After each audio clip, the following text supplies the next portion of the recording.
Hello again, my YouTube friends. Tim with Outdoors for Adventure. You have to excuse my parakeets in the background because they have been getting wound up today. I had just posted my other video before this one about my homemade coffee roaster. And I told y'all that I was going to have some coffee beans delivered the next day. Well, as soon as I got that video up online, FedEx was at the door with my coffee beans. So here they are. 5 pounds of coffee beans. Green coffee beans. So we're fixing to dig into this bag and see what all we've got here. Might be able to just rip this off.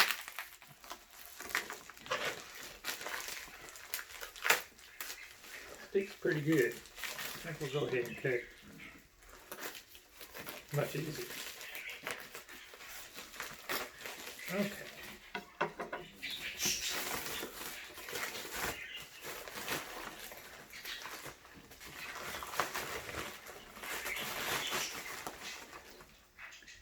Put that down there.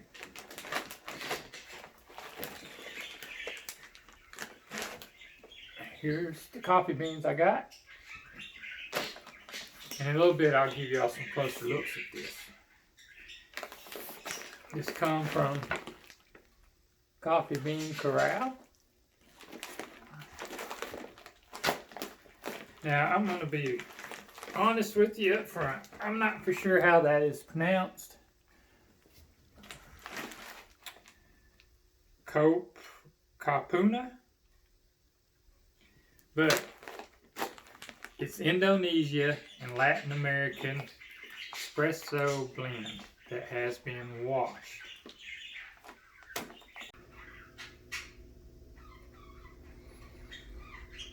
Okay, these are the green coffee beans, and I'm not taking them out of the bag right yet, but we can see through the bag. And as you can see, all the beans look to be pretty complete. There doesn't seem to be any bad spots in them. It looks like a pretty good grade of coffee to me. A little darkness on, see if I can get my finger there. A little darkness on that one, which is not a big deal. But yeah, they look good. Now some coffee beans are actually bigger than these. You know, you get different sizes, and some of them can be kind of funky looking, but they still make great coffee. So yeah, we're going to roast these up. We're going to have us some nice coffee. Now, as I was saying earlier, this is an Indonesia and Latin America espresso blend. Coffee Bean Corral themselves put these beans together. It's not something that I came up with, but I've had this before, and it's a really good coffee. I'm going to put my roast to it and roast it to the point, to the taste that I like. And that's where a lot of difference comes in, the point that you roast it to. But anywhere, to me, on this one, from a medium up to a dark, it's going to be fine. I don't think I would like it as a light coffee. So as long as I, like I said, get it medium up to the dark, I'm going to try to get it right after the first crack, I believe. And that's probably where I'll pull it off.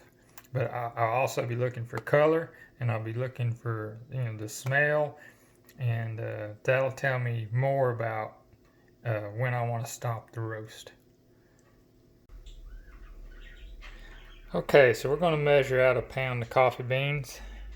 I'm going to put my bowl up there and zero it out. So we're at 0, and then I'm going to add until we get to 1 pound of beans.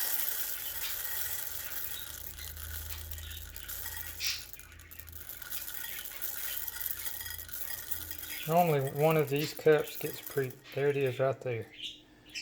Or just a hair over, and that'll be fine. In fact, I'm gonna go ahead and put that in there.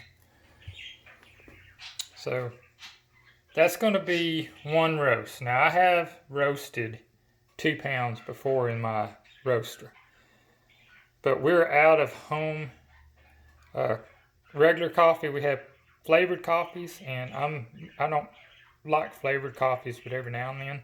So I was not planning on roasting until tomorrow, but we're gonna go ahead and we're gonna roast this batch so we can have some coffee. The Copona CBC blend coffee, and I probably pronounced that wrong. I wanted to let y'all know what they say about it on their website. And remember, this is Coffee Bean Corral. And this coffee is a popular 2007 holiday blend that was such a hit that they decided to make it a permanent part of their coffee offerings. As warm and inviting as a crackling fire on a brisk holiday evening, our holiday blend is a perfect anytime coffee for the season. I blended it smooth enough for that gentle early morning wake up call, satisfying enough for sharing with friends during the day, and just bold enough for that perfect after dinner cup for you and your guest.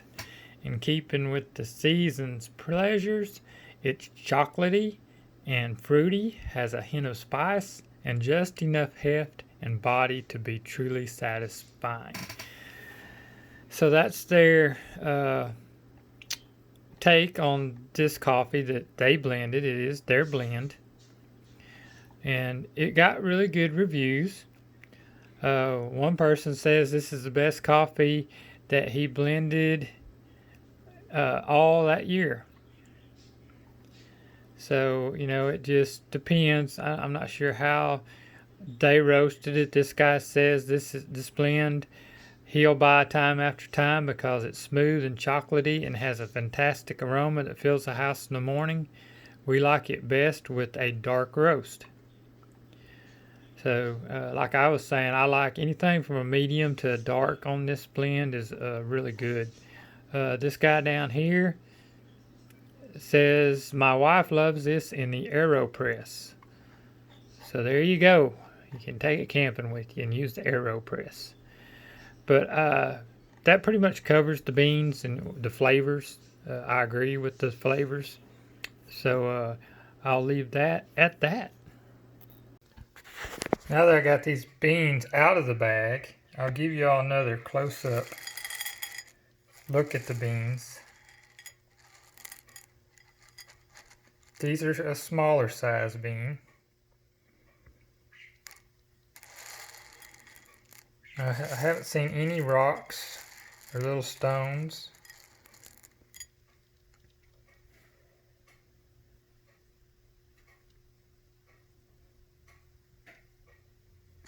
They look really good.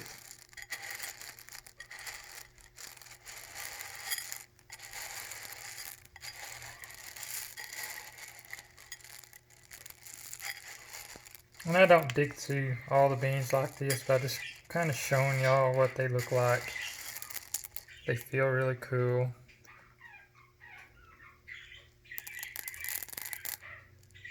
There's one that's a little bit different. Yeah, it just fell. Like I said, it's no big. They look really good.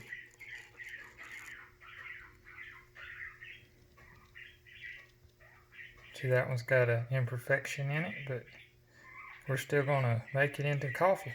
You have to excuse my dry hands. This time of year I have a fit with them. Okay, so let's stop this right here. And I may have enough, for a video. I know I didn't talk a whole lot about the beans, but I kind of told you what they're supposed to taste like. And I told you the type of bean they are and showed you how they come. And we got them measured out. From this point on, it's ready to go in the roaster.